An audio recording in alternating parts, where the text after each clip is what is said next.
बिस्मिल्लाहिर्रहमानिर्रहीम। अस्सलाम वालेकुम दोस्तों, मैं आपका दोस्त आपका होस्ट उस्मान बगवाया और आप देख रहे हैं उस्मान वॉइस। बुल्ले शाह जहर वेख के पीता ते की पीता, इश्क सोच के कीता ते की कीता, दिल दे के दिल लैण दी आस रखी, दिल दे के दिल लैण दी आस रखी, वे बुलिया प्यार एहो जिहा कीता ते की कीता। आज की इस वीडियो में हम सैयद अब्दुल्ला शाह अल मारूफ बाबा बुल्ले शाह के मुतालिक बात करेंगे। वाज़िया रहे कि बाबा बुल्ले शाह साहब और सैयद मोहम्मद ज़मान शाह साहब नसब के लिहाज से काजी सैयद अबू नसर मोहम्मद मुहियुद्दीन अहमद गिलानी एक हो जाते हैं। कसूर की सरजमीन पर औलिया कराम, सूफ़ी दरवेश और बुज़ुर्गों में से सैयद अब्दुल्ला शाह अल मारूफ हज़रत बाबा बुल्ले शाह एक नुमाया मुकाम के हामिल हैं। आपका ताल्लुक़ सूफिया के कादरी मकतबा फ़िक्र से है, जबकि आपकी ज़हनी नशोनुमा में कादरिया के अलावा शतारिया फ़िक्र के भी बहुत ज़्यादा नुमाया असरात पैदा किए गए। आपने अपने कलाम में ख़ुद को बुल्लाह कहकर मुखातिब किया। आपका ताल्लुक़ सादात घराने से था। हज़रत बाबा बुल्ले शाह का शजरा नसब 14 वास्तों से हजूर गौसे आज़म हज़रत सैयदना शेख अब्दुल कादर जिलानी और 25 वास्तों से हैदर करार हज़रत सैयद अलीउल मुर्तज़ा से है। हज़रत बाबा बुल्ले शाह की विलादत बासादत ऊंच गिलानियाँ, जो कि बहावलपुर का एक मशहूर व मारूफ गाँव है, में हुई।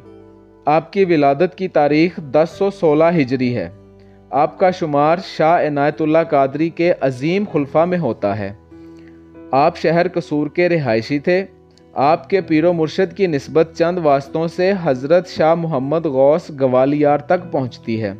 आपके वालिद मोहतरम हज़रत सैयद सखी शाह मोहम्मद फितरी तौर पर नेक सीरत और आलम दीन थे और रूहानी ताकत से सरशार थे। लोग उन्हें दरवेश के नाम से पुकारते थे। हज़रत बाबा बुल्ले शाह ने अपनी इब्तदाई तालीम अपने वालिद मोहतरम से हासिल की। इब्तदाई तालीम के बाद हज़रत सखी शाह मोहम्मद दरवेश ने बड़ी सोचो विचार और तहकीक के बाद आपको शहर कसूर के मशहूर आलम हज़रत हाफिज़ ग़ुलाम मुर्तज़ा की खिदमत में भेजा। हाफिज़ ग़ुलाम मुर्तज़ा का शुमार अजीम आलम दीन में होता था। उन्होंने आपको दस्तार फ़जीलत और सनद अता करते हुए फरमाया, अब तुम फारिगुल तहसील हो चुके, तुम्हें अपने गांव पांडू के में जाने की इजाज़त है। आपने कसूर रहकर नाज़रा कुरान मजीद, फ़ारसी ज़ुबान में गुलिस्तान व बोस्तान, मंतको नहू, मसाफ़ी शरा व बसीत के साथ न सिर्फ पढ़ा बल्कि इस कदर अबूर हासिल किया कि सबको पीछे छोड़ दिया। इसके अलावा इब्नुल अरबी की कुतुब फसूसुल हिकम और फतूहात मक्किया का मुतालिया गहरी नज़र से किया और उनके एक एक लफ्ज़ को अपने जहन में समो लिया। आप रहमतुल्लाह अलैह बचपन में लाअबाली इंसान थे, लेकिन अब उनकी कैफियत बदल चुकी थी। आप पांडू के आने के बाद अपने बचपन ही से दोस्तों की महाफिल में शरीक होने से गुरेज़ां थे। दोस्तों ने आपसे इसकी वजह दरियाफ्त की तो आपने फरमाया, देखो अब हम बच्चे नहीं हैं, अब हम बालिग हो चुके हैं, इसलिए बेहतर यही है कि हम अपना ज़्यादा से ज़्यादा वक्त मुतालिया में और याद इलाही में गुजारें ताकि दीन और दुनिया संवर सके। एक दिन आपको ख्वाब में हज़रत अब्दुल हकीम का दीदार नसीब हुआ और मुस्कुराते हुए फरमाया, अब्दुल्ला, तुम्हारा हिस्सा तो शाह इनायतुल्लाह कादरी शतारी के पास लाहौर ही में मौजूद है, तुम्हें उन्हें तलाश करना मुश्किल न होगा। मेरी नसीहत यह है कि एक दफ़ा मुर्शिद का दामन पकड़कर फिर सारी ज़िंदगी उसे छोड़ना मत, और जो भी मुर्शिद अता करें उस पर सब्र और फ़ख्र करना, क्योंकि ये मामलात बहुत नाजुक होते हैं। सब्र व शुक्र से ही रास्तों को आसान बनाया जा सकता है। अपनी इरादियत मंदी को इश्क का दर्जा देकर ही तुम अपनी हकीकी मंजिल को पा सकते हो। मेरी दुआ है कि अल्लाह ताला तुम पर रहम व करम करें और तुम्हें दोनों जहान की बरकत से नवाजें। जब ये सब सैयद अब्दुल हकीम फरमा चुके तो आपका तख्ता आसमानों की जानिब दोबारा परवाज़ करता हुआ आंखों से ओझल हो गया। आप नींद से बेदार हुए तो आपका चेहरा मुर्शिद कामिल से मिलने पर खुशी से दमक रहा था। आपने सैयद अब्दुल हकीम के मज़ार पर अलविदाई हाज़री दी और एक बार फिर पांडू के रवाना हो गए। تاکہ والد محترم کی خدمت میں یہ خواب بیان کر سکیں۔ حضرت سخی شاہ محمد درویش نے بیٹے کی بات سنی اور خوشی کا اظہار کیا اور منزل مقصود کی نشاندہی پر انہیں مبارکباد دی۔ حضرت بابا بلے شاہ نے والد سے مستقل لاہور جانے اور مرشد پاک کے دست حق پر بیعت کی اجازت طلب کی تو حضرت سخی شاہ محمد درویش نے باخوشی اجازت دیتے ہوئے فرمایا، عبداللہ تم راہ حق میں خلوص کے ساتھ چلنا اور مرشد پاک تمہیں جو نصیحت کریں اس پر عمل کرنا، ان کی رضا کی جستجو میں رہنا، کیونکہ مرشد کی رضا در حقیقت خدا کی رضا ہے۔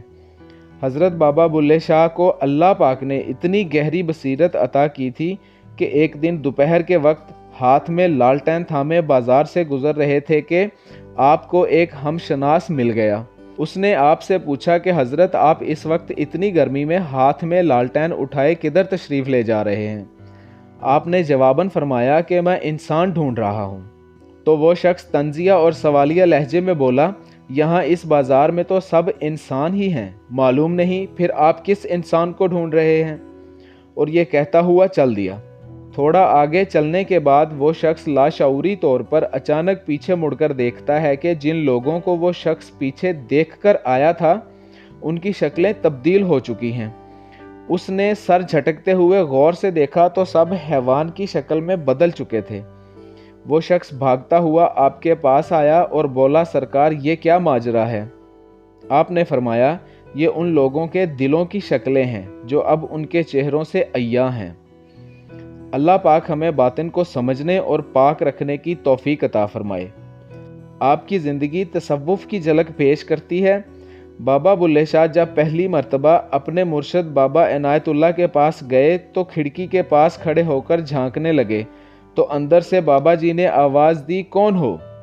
حضرت بابا بلے شاہ فرمانے لگے، سرکار یہی تو پوچھنے آیا ہوں۔ عشق حقیقی کی بابا بلے شاہ کو اتنی معرفت حاصل تھی کہ آسانی سے لوگوں کو اللہ کی معرفت کرا دیتے تھے۔ ایک مرتبہ آپ کے پاس ایک سادہ لو دیہاتی آیا اور کہنے لگا، شاہ جی دنیا کو زیادہ نہیں جانتا لیکن عشق حقیقی کو جاننا چاہتا ہوں۔ بابا جی اس سے پوچھتے ہیں کہ تمہیں اس دنیا میں سب سے زیادہ کس سے پیار ہے؟ تو اس نے کہا کہ اپنی بھینس سے بہت پیار کرتا ہوں۔ بابا بلے شاہ نے فرمایا کہ 6 ماہ تک اسے دیکھتا رہ، ہر وقت اس کے قریب رہ، اس کا تصور پکا کر کے میرے پاس آ۔ اس دیہاتی نے ایسا ہی کیا۔ وہ ہر وقت اپنی بھینس کو دیکھتا رہتا، اسے بہت پیار کرتا، اس کا ہر طرح سے خیال رکھتا۔ 6 ماہ بعد جب واپس آیا تو دروازے کے باہر ہی کھڑا ہو گیا۔ تو بابا بلے شاہ نے کہا، اندر آ جاؤ، دروازے پر کیوں کھڑے ہو؟ تو وہ دیہاتی بولا، شاہ جی اندر کیسے آؤں؟ دروازہ چھوٹا ہے اور میرے سینگ پھنستے ہیں۔ اس پر شاہ صاحب کہتے ہیں، یہی عشق حقیقی ہے جس میں انسان اپنا آپ بھول جاتا ہے، اپنی ہستی گم ہو جاتی ہے، بس محبوب رہ جاتا ہے۔ رانجھا رانجھا کر دی نی میں آپے رانجھا ہوئی، سدو نی مینو رانجھا ہیر نہ آکھے کوئی۔ جی دوستو، آپ کو ہماری ویڈیو کیسی لگی؟ کمنٹ سیکشن میں اپنی رائے کا اظہار کریں۔ ملتے ہیں اگلی ویڈیو میں۔ اللہ نگہبان۔